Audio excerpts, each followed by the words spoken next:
Hey everybody, welcome back to my YouTube channel. So we're going to do a review on the Nintendo Switch 2. I used the Nintendo Switch regular and the OLED, and this is the second or the third Nintendo Switch that I buy. So I want to give you guys my review, my first impression, or just my impression overall, because I've used it for a couple months already. So again, we already know like the controllers are bigger than the original from Nintendo Switch #1, even the OLED version, and the way they come off. It shouldn't even be called a Switch because it doesn't make the switch noise. It's more of just a pull away because of this button. It pulls away for the magnet, the magnet that's on there, and it just magnetizes on, and it does basically a click. It's not a switch. It's not like when you go down. So it just clips into place. Same thing with this side. It has, again, the clicking part. And it does have, again, the buttons in the back. But, again, playing with my girlfriend, the buttons are still too small. It's not like it, even though they made the controller bigger, it's just to make it bigger, just to fit in the overall hand. But the button layouts is still the same. So it still gets in the way. So you got like this super close to each other. So you can see my thumbs. They're right next to each other.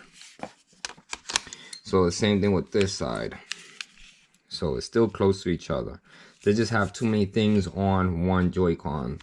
Like this has the C button, the home, the analog, all these buttons plus the power. The opposite you could say for the blue side is only just the snap button to take a picture of your screen. But even then, again, it's still, everything is still cluttered together when it's this top button and this right here. So, and even, again, your bottom hand right here can bother the bottom portion here. Now, again, that's just nitpicking, not a big deal, but it is what it is. It's just a sacrifice to owning this Nintendo Switch, period. Just #1 all the way to #2. So, again, overall is bigger from the screen, the controller. The kickstand is better from the OLED version. It does have more flexibility, like bent wise. You can, as far as that goes, you can bend it up more, higher, so like you can stand up. So that's better what they did now with that. Close it completely flat. Now, graphic wise, I can't really tell the difference. Now, the battery life sucks on this. It's like 3 hours under. Bar, like, again, it depends what game you're playing. But if they're playing the Mario Kart, your battery is done. Like, done. So we'll play Mario Kart. I do have to show you guys this. So this is very again, it's plastic, but it's very bendable, so just be careful. I guess when you have the remotes inside, it'll make it much sturdier, but without it, it's very, can bend it pretty easy. Anyway, so I don't want to play the game but make this video too long, but at least to show you guys, just to throw something out there. And again, this is off of my GoPro, so it's not gonna be the best. We're just gonna throw a game in there anyways.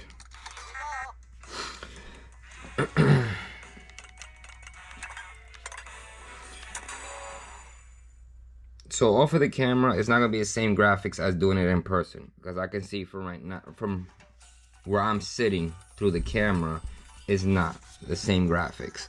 But again, just to make this quick, I'm not going to finish the game out, just to show you guys what it looks like and how quick the battery will die on this.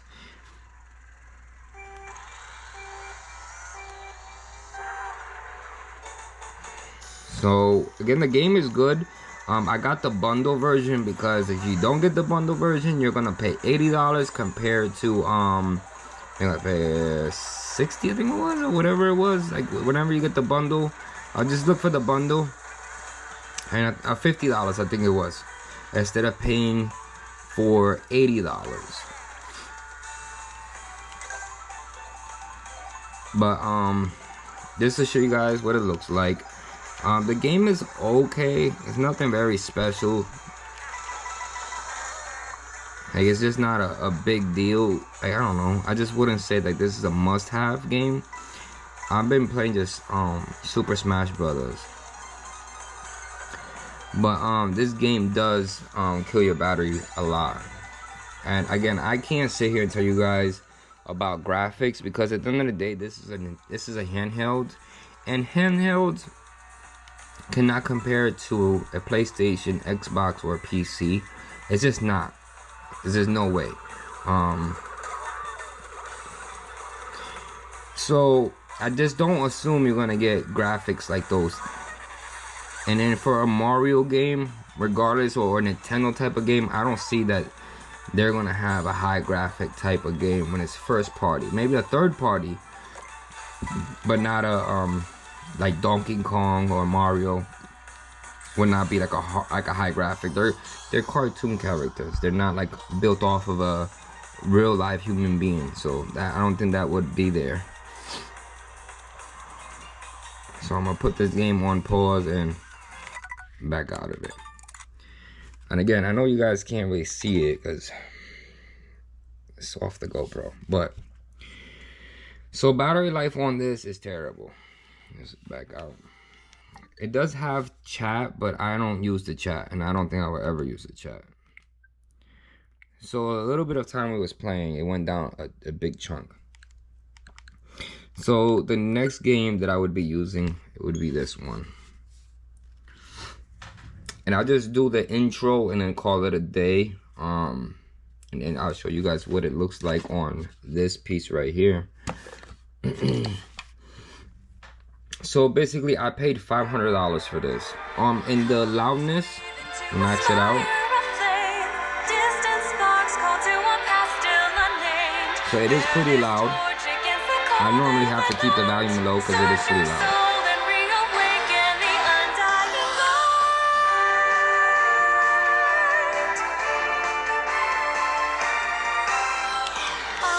To show you guys the ports. Oh, well, I messed that up. So it has a Type-C in the bottom, Type-C at top. There is the Type-C. It also has a microphone jack, your power button, your volume button, and then your gamer card. It's right here. That's your gamer card. I haven't bought a gamer card yet. All my stuff is digital. So that has a metal piece on top. And it clicks down. So they made it much easier to open this up now. But it seems like it has speakers on the bottom. So it looks like from here and here. It has vents down here at the bottom. It has vents on the top.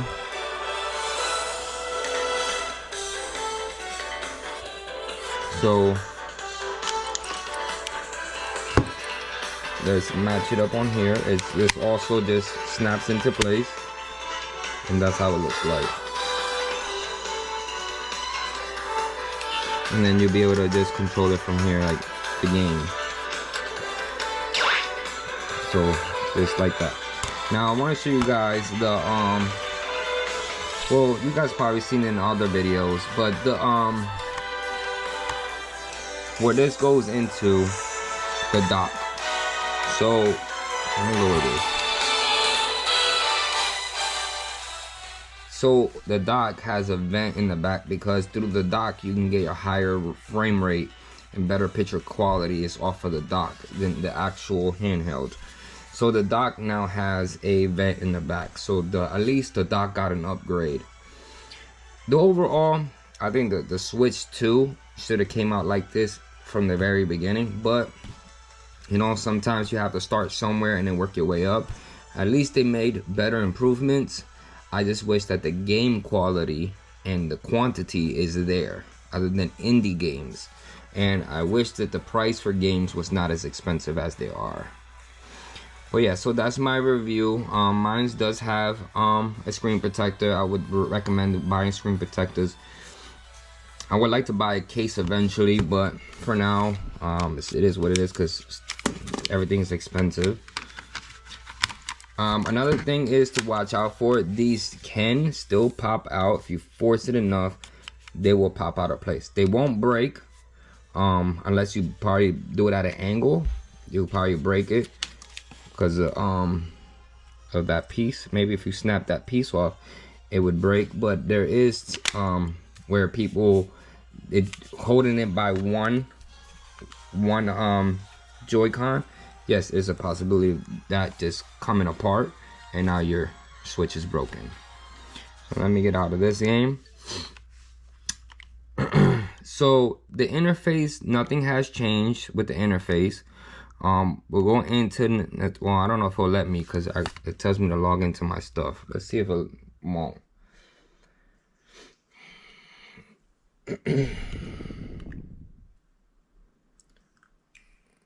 I'm trying to see if it lets me go to the store.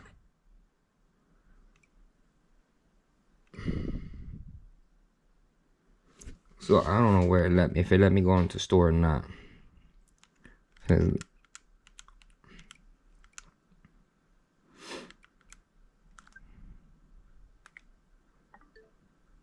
That's online, that's why it's not store. Let's see if it lets me go to store now. Okay, so here's store. Again, I don't know if they changed it from 1 to 2 because I was out of 1. OLED was the last one I had. So, like I said, I don't feel like it's much quicker, snappier. And the games all pop up at once. So it's not like things are stuck loading. So it is very snappy compared to where it used to be. I'll give it that. Maybe it's just up to the software in the Nintendo Switch and Nintendo Switch 2, not just the software of Nintendo. So overall, it is an upgrade. Is it worth the money? $500? I would say no, because you can get a PlayStation 5 for that money. You can get an Xbox for that money. And that comes with a lot itself, like hardware, the variety of games you can play, the graphics, the memory chip.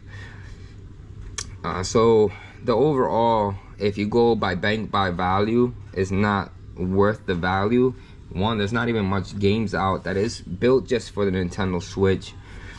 So you're not really getting the full function of the Nintendo Switch. Other than I got Mario Kart. But if I go into the games for Nintendo Switch, there is not much. So these are all the games for the Nintendo Switch. And some of it is just upgrades. So like Zelda has an upgrade. Street Fighter upgrade. So these are not, also Hogwarts upgrade. So these are not built directly for the Switch 2. These are just, they come with upgrades to handle better on the Nintendo Switch 2. The ones that was built for now is Mario Kart and Donkey Kong. Those were the ones that were built for the Nintendo Switch 2. Everything else has just been an upgrade. So it's not the same. So yeah. Sorry, my dog is drinking in the background, so that's him. He's ruining my videos like always. But anyways, I have other videos coming up. The retro, it just came out of the box. So the retro 67 is make a video about that, unboxing / review. Same thing with this toy. If it can get to work, if it can't, well, I'll leave a bad review and send it back to Amazon. And then my other one is unboxing and review, comparing it to the cheap charger from Amazon.